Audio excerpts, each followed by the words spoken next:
அவர் அசால்ட்டா நினைச்சுக்கிறீங்க. ஒரு டைம்ல அவரை பார்த்து அலறாதனே கிடையாது தெரியுமா? போலீஸ்காரன் தான் அச்சு இப்படி ஆகிட்டான். இங்க இருக்க எவன் அவர் மாதிரி இங்கிலீஷ் பேச முடியாது தெரியுமா?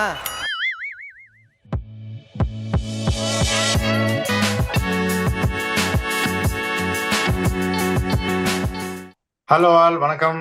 ஒரு முக்கியமான மேட்ச், இந்தியா விளையாடுற மேட்ச் அப்படிங்கறதுனால சொல்றேன். India versus England at Lucknow. அடி கொடுக்குற இந்தியா, அடி வாங்குற England.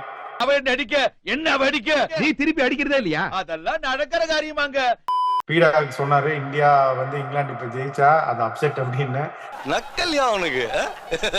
பீடாக் welcome to the show. ஏன்னா அந்த மாதிரி தான் ஆடி இருக்காங்க. போர்டிங் பாஸ் பிரிண்ட் ஆன இங்கிலாந்து. Me going man.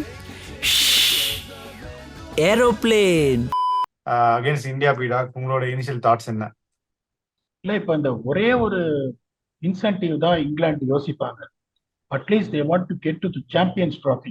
ஏன்னா இந்த வேர்ல்ட் கப் முடிஞ்சு போச்சு. இப்ப நிறைய பேர் வந்து எப்படின்னா வந்துட்டு ஓகே இவன் அவன்கிட்ட தோத்து அவன் இவன்கிட்ட தோத்து அந்த கணக்கெல்லாம் போடுவாங்களே. இந்த மழையில போயிட்டு இவங்க 2 மேட்ச் மழையில போய் இவன் 190 ரன்ல இங்கிலாந்து இவனை ஜெயிச்சு அவனை ஜெயிச்சு அதெல்லாம் சொல்லுவாங்க. 2008ல அதுதான் என்னோட first major assignment after under 19 world cup with India. RCB ஓடுறது வெங்கடேஷ் பிரசாத் வந்து போலிங் கோச். அவர் எனக்கு குரு மாதிரி. அவர் வாழ்க்கையில நான் மறக்கவே மாட்டேன். என்னை வளர்த்து விட்டவர் அவர். அவர்கிட்ட நாங்க செம அடி வாங்கினே இருந்தோம். அப்போ வந்து கடைசியில தான் இருந்தோம். நாங்களும் டெக்கன் சார்ஜர்ஸ்க்கு பயங்கர போட்டி, யாரு கடைசி பிளேஸ்ன்னு. அவரை தான் அவர்கிட்ட சொன்னேன், சார் இந்த மேட்ச் இப்படி ஆகி அவன் இவன்கிட்ட தோத்து இந்த மேட்ச் மழையில போய் யோ நம்ம ஜெயிக்கணும் என் ஃபர்ஸ்ட் அப்படின்னாரு. நம்ம ஜெயிக்கிறதுக்கு வழி சொல்லுப்பா நீ ஃபர்ஸ்ட், அவன் தோக்கத்தை பத்தி சொல்லாதாரு. அதுதான் எனக்கு ஞாபகம் வருது. இப்ப இங்கிலாந்து எந்த மாதிரி ஒரு சுச்சுவேஷன்ல மாட்டிட்டு இருக்காங்கன்னா, ஒரு என்ன பண்றதுன்னு தெரியணும். பிளேயிங் லெவன் கரெக்டா செலக்ட் பண்ண மாட்டேன்றாங்க. Batting is failing which is expected to fire. Bowling as expected to struggle in these conditions. They are struggling. That's not a bad problem.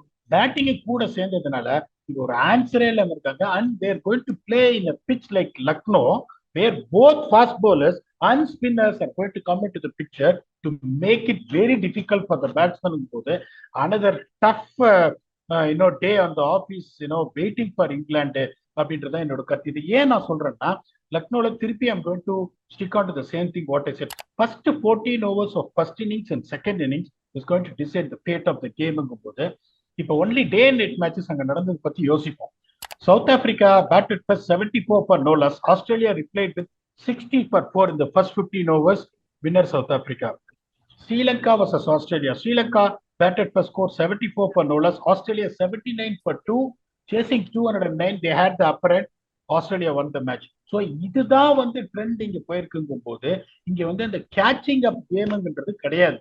எந்த team which is going to have the upper hand in the first 14 overs is definitely is going to seal the issue அப்படிங்கும் போது இப்ப இங்க strategy approach நீங்க என்ன பண்ணணும் அப்படின்னா, the first 10 overs is going to be very very very challenging here, where it's only 39 for 1 in the first 10 overs and 36 for 1 in the first 10 overs have been scored before the World Cup.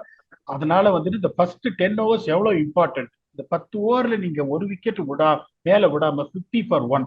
அதே மாதிரி second இதுல how you are going to approach here is going to have the same way around where we talk about other venues. 20 ஓவர்ல ஒரு 120 to 125. Third ஃபேஸ்லயும் நீங்க 80 to 85 எடுத்துட்டு ஒரு 40 ஓவர்ல even you get to 210, அதுக்கப்புறம் 80 ரன் எப்படியும் வந்துடும். 285 290. Even if England can surprise India by scoring 280 285, they can still try, even though the bowling resources are weak, to test India. With New Zealand பாத்தீங்கன்னா, I would still say that New Zealand was never in the game. ஆனா பிரச்சனை பண்ணாங்க இந்தியாவை. நீ வேணா சண்டைக்கு வாடா, நீ வேணா சண்டைக்கு வாடா வந்து வாடா. அந்த ஒவ்வொரு ஃபேஸ்லயும் ஒரு 6 an over 6.1 over அந்த மாதிரி இருந்துனே இருந்தது. உங்களுக்கு சேஸ் மாஸ்டர் இருந்தாரு. அதே மாதிரி விக்கெட்ஸ் நிறைய உடல இருக்கும் போது India always got the upper hand. They never looked like losing, but New Zealand tested them. அதனால the most important thing is going to be the first 14 overs. இப்ப பிளேயிங் 11 அப்படின்னு பாத்தீங்கன்னா, திருப்பியும் நான் வந்து என்னோட பிளேயிங் 11 சொல்றேன். அவங்க என்ன பண்ண போறாங்கன்னு தெரியாது. இங்கிலாந்து பண்றாங்களே 3 பிளேயரா மாத்துறாங்க ஒரு மேட்சுக்கும். இல்ல, இப்ப நான் சொன்ன உடனே நீங்க சொன்னீங்களே போன தர ப்ரூக்க பத்தி சொன்ன உடனே ப்ரூக்க டிராப் பண்ணாலும் பண்ணிடுவாங்க நீங்க. அதே மாதிரி ப்ரூக்க டிராப் பண்ணிட்டாங்க. இப்ப என்னோட கணக்குப்படி எப்படின்னா, there is no other option to separate the opening pair. So Bairstow and Malan will stay. Root will stay at 3. Stokes will stay at 4. Brook has to come back at 5. Butler 6. Moeen 7. Willie 7. Willie 8. Oaks 9. Atkinson 10. Rashid 11. இதுதான் அவங்களோட proper playing 11 which gives them an option of Atkinson, Oaks, Willie. 3 fast bowler இருக்காங்க. Rashid and Moeen 2 spinner இருக்காங்க. Then Root can also bowl a few overs. நீங்க வந்து வெளில உட்காரவங்க பாத்தீங்கன்னா உட் அன்பார்ச்சுனேட்லா அந்த டோர்னமெண்ட்டுக்கு அவர் வரல. சாம் கரன் இந்த டோர்னமெண்ட்டுக்கு வரல. லியம் லிவிங்ஸ்டோன் அவரை பத்தி என்ன சொல்றதுன்னு எனக்கு தெரியல. there is only one option that is called Braden Carse. Braden Atkinson is a far better bowler than Braden Carse. Braden Carse is an all-rounder. நீங்க இதுக்கு மேல நான் வந்து இப்ப நான் சொல்ற பிளேயிங் லெவல் பாத்தீங்கன்னா நம்பர் 9 ஓக்ஸ் வராரு. இதுக்கு மேல நீங்க பேட்டிங்ல எனக்கு வேணும்னு சொல்லிட்டு அட்கின்சனை டிராப் பண்ணிட்டு பிரைடன் கார்ட்ஸ் எடுத்துன்னு வந்தா கடவுள் தான் உங்களை காப்பாற்றணும். So this is my playing 11 for England. இப்ப இந்தியால வந்து எந்த குழப்பமும் கிடையாது, எதுவும் கிடையாது. So you expect Pandya to be out. அவங்க என்ன பாண்டியா 3 மேட்ச் அவைலபிள் இல்லைன்னு சொல்றாங்க. நெதர்லாந்து மேட்சுக்கு வருவான்னு சொல்றாங்க. அதனால இப்ப இன்னொன்னு பாத்தீங்கன்னா இப்ப ஸ்கை வந்து unfortunately got run out. Even though my preference is definitely Ishan Kishan. பாவம் இப்போ ஒரு மேட்ச் அவர் ரன் அவுட் ஆனதுனால அவர் தூக்குனா வந்து ரொம்ப ஹார்ஷா இருக்கும் போது there is not going to be much change in that. It is going to be Rohit, Gill, Kohli, Shreyas Iyer, KL Rahul, Sky, Jadeja, Kuldeep, Bumrah, Shami and Siraj. Ishan வெளியில இருப்பாரு. Ash அண்ணா ஆட மாட்டாரா லக்னோல? யாரு ஆஷ் அண்ணா ஆட மாட்டாரா லக்னோல? Ash அண்ணாவை நீங்க ஆடணும்னா இப்ப உங்களுக்கு பாத்தீங்கன்னா ஷமி, சிராஜ், பும்ரா இருக்காங்க. இப்போ இந்த செகண்ட் இன்னிங்ஸ் லைட்ஸ்ல பாத்தீங்கன்னா ஃபர்ஸ்ட் 12 ஓவர்ல even though India made it look easy. கொஞ்சம் விட்டு ஆட்டினாங்க போல்ட்டும் ஹென்ரியும். பெரியப்பா வந்து வேற திங்கிங்ல வந்துட்டாரு. ஆளே நான் பாத்துக்கிறேன் நீ இறங்கி இறங்கி ஆட ஆரம்பிச்சிட்டாரு. அதனால இன்எஃபெக்டிவா தெரிஞ்சு நியூசிலாந்து போல் பிரிட்டி வெல் நிறைய பால் இல்லெல்லாம் பாத்தீங்கன்னா 2-3 பால் ஸ்கொயரா பீட் பண்ணாரு மேட் ஹென்ரி. அப்படிங்கும் போது you should always have 3 seamers. That is going to be Bumrah was bowling extremely well, one of the top 5 wicket takers. Siraj நல்ல போடுறாரு. ஷாமி என்ன பண்ணாரு அப்படின்றது லாஸ்ட் கேமே எல்லாருக்கும் பார்த்தாரு. அவர் சைடு விக்கெட் எடுக்கிறதுனால சாஃப்டா பேசுறதுனால சரத் பாபு நினைச்சிடாதீங்க, மெயின் வில்லனே அவர் தான் போது வேற வழியே கிடையாது. So unfortunately as much as support as it is going to be very difficult. இங்க பாத்தீங்கன்னா இந்த 14 ஓவர்ல மேட்ச் முடிஞ்சிடும். So the most important thing is the top 4 has to give a start. உங்க இங்க வந்து பெரியப்பா, Gill, chase master Kohli, Iyer the great 4 பேரு எப்படின்னா அப்படியே அந்த சிக்கன் துண்டை எலும்போட கடிக்கிற வெறியில இருக்காங்க இந்த 4 பேரும். அங்க பாத்தீங்கன்னா பேர்ஸ்டோ இப்ப அவர் முந்தியெல்லாம் அடிக்கிறத பார்த்து கான் பேர்ஸ்டோன்ற மாதிரி இருந்தது. இப்ப அன்பார்ச்சுனேட்டா ஃபெயில் ஆறத பார்த்தா கான் பேர்ஸ்டோன்ற மாதிரி ஆயிடுச்சு. பலான் பாத்தீங்கன்னா ஒரு 100 அடிச்சாரு, அதுக்கப்புறம் வரவே இல்லை. Root unfortunately is finding ways to get out. Stokes நீங்க சொன்ன மாதிரி பருத்தி முட்டை குடோன்ல இருந்திருக்கலாமா இல்லையா அப்படிங்கிறது இன்னும் தெரியல. அப்படிங்கும் போது இந்த top 4 is going to be massive important போது India has got a big engine. அதே மாதிரி இந்த ஃபர்ஸ்ட் 14 ஓவர்ஸ்ல ஸ்ட்ரைக்கிங் எபிலிட்டி அப் ஃப்ரண்ட் பாத்தீங்கன்னா பர்டிகுலரா செகண்ட் இன்னிங்ஸ் போட்டா ஷமி வந்து கிளாக்ல பெண்டுலம் மூவாறு மாதிரி மூவ் பண்ண ஒரு பால. சிராஜ் நல்லா போட்டிருக்காரு, பும்ராவும் நல்லா போட்டுட்டு இருக்காரு. அது சொல்லணுன்ற அவசியம் இல்லை, பிகாஸ் ஸ்டார்ட் செய்தது. அதே மாதிரி அன்பார்ச்சுனேட்டா இங்க பாத்தீங்கன்னா என்னோட எக்ஸ்பெக்டேஷன் என்ன பொறுத்த வரைக்கும் their seamers is going to be Billy, Oaks and Atkinson. ஏன்னா இதுக்கு மேலேயும் விட்டு அவங்க எடுத்துட்டு வந்தாங்கன்னா okay fine, it's going to be risk. அப்படிங்கும் போது Willey someone is going to bowl at 128 km slow swing. Woakes ஜெனுவனா ஸ்விங் பண்ணுவாரு, லிட்டில் பிட் குவிக்கர். அட்கின்சன் எப்படின்னா ஹார்ட் லென்ஸ் அடிப்பாரு. ஸோ இவங்களோட டாக்டிக்ஸ் அதே மாதிரி தான் இருக்கும். ஓக்ஸுக்கும் சரி வில்லிக்கும் சரி 2 பேரும் இறங்கி தான் வரப்போறாங்க. there's a good chance of that getting nullified போது அங்கேயே எட்ஜ் இருக்கு. ஸ்பின் எட்ஜ் இந்தியாவை வந்து சேலஞ்ச் பண்றது அப்படின்னு பாத்தீங்கன்னா டு எக்ஸ்டென்ட் ஆப்கானிஸ்தான் கிட்ட வரலாம், நியூசிலாந்து கிட்ட வர முடியாது. ஏன்னா they only have Santner. அப்படிங்கும் போது ஸ்பின் எட்ஜ் ரஷீத் மட்டும்தான் இருக்கிற போது அங்கேயும் பெருசிங் போது considering England form, considering India form, India will go with a clear edge of 69-31. அதோட நான் நிறுத்திப்பேன், பந்தத்துக்கு உங்ககிட்ட போடுறேன். இந்தியாவா இல்ல சாம்பியன்ஸ் நிறைய தப்பா வந்துருச்சு. ஆக்டோபஸ் செத்து பல நாள் ஆயிடுச்சு இந்த டோர்னமெண்ட் பொறுத்த வரைக்கும். But still will make calls. India தான் ஜெயிப்பாங்க, எட்ஜ் எல்லாமே நீங்க சொல்லிட்டீங்க. But then India due for a failure. அது இந்த மேட்சா இருக்க கூடாதா அப்படின்னு லைட்டா சொல்லுது. But then I still feel India will win. பீடா on that note, fantasy picks, உங்களோட ஃபேண்டசி பிக் யார் யார் இந்த மேட்சுக்கு? இந்த மேட்ச் நீங்க எப்படி போகணும்னா இப்போ இங்கிலாந்தோட ஓபனர்ஸ் அகைன்ஸ்ட் இந்தியா சீமஸ் போது அந்த ஃபர்ஸ்ட் 14 ஓவர் நான் சொல்லியிருக்கேன்றதுனால ஸ்டோக்ஸை விடாதீங்க, ஸ்டோக்ஸை எடுங்க. அதே மாதிரி இப்ப பெரியப்பாவை விடவே விடாதீங்க. பெரியப்பா வந்து அதே இந்தியா செகண்ட் ஆனாலும் பெரியப்பா இறங்கிதான் வர போறாரு. பெரியப்பாவை எடுங்க.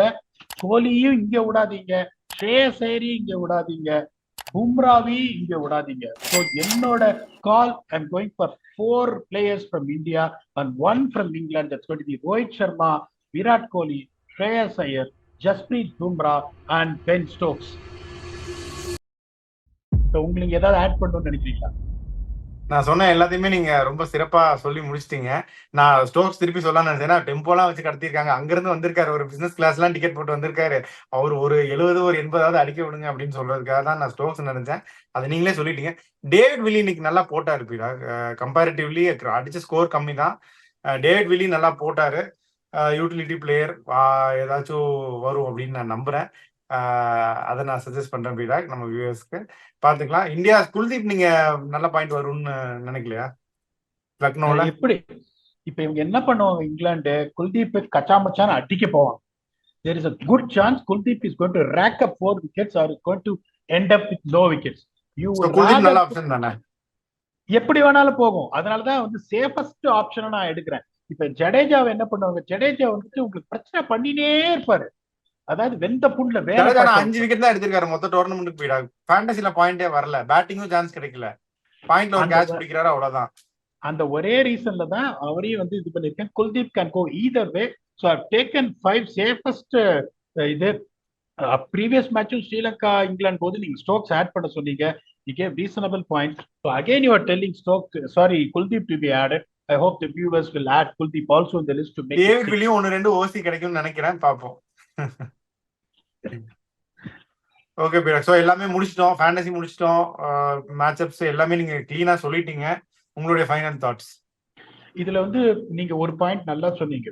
Any team which is on a high at some point of time either the opponents will raise the game or it will not work out for them. இப்ப சவுத் ஆப்பிரிக்காக்கு நாக் அவுட்ஸ்ல எதுவுமே அந்த நாள்ல work ஆகாதுன்ற மாதிரி அந்த இது வந்து எப்ப வேணாலும் வரலாம் இந்தியாவுக்கு. But I still feel India will go to playoffs அன்டிஃபீட்டட்ன்றது என்னோட இது. But you never know how it's going to work out. So things can go either way. The second thing is going to be the motivation part for England.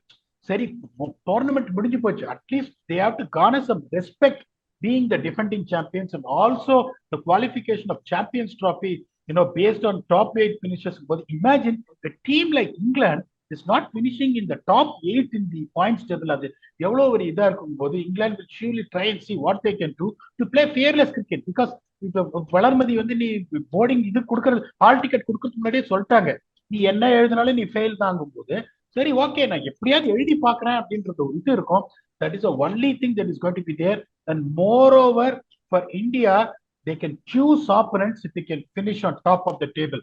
அது ரொம்ப important. பாம்பேல ஆடுறாங்க, அதே மாதிரி இந்த சேனா கண்ட்ரிஸ் எல்லாமே வந்திருக்கு. பாம்பேல உங்களுக்கு ஆஸ்திரேலியா, நியூசிலாந்து, சவுத் ஆப்பிரிக்கா எல்லாருமே டேஞ்சரஸ் பாம்பேல ஆடுறது.